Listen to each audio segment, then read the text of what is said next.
How to enable Windows Photo Viewer on Windows 10.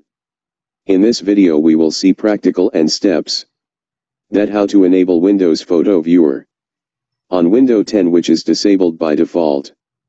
There is very simple steps which help to enable Windows Photo Viewer because it is more popular in Windows.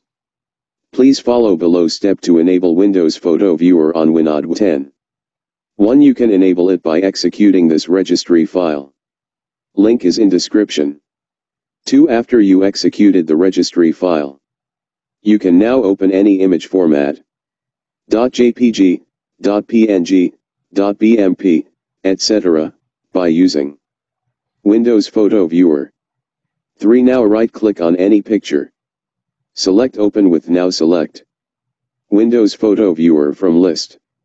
Now your every photo will open in Windows Photo Viewer by default.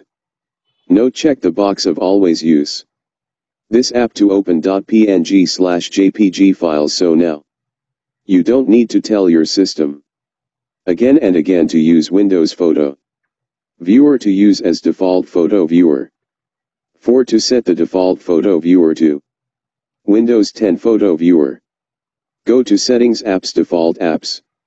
On Photo Viewer, change back to Photos.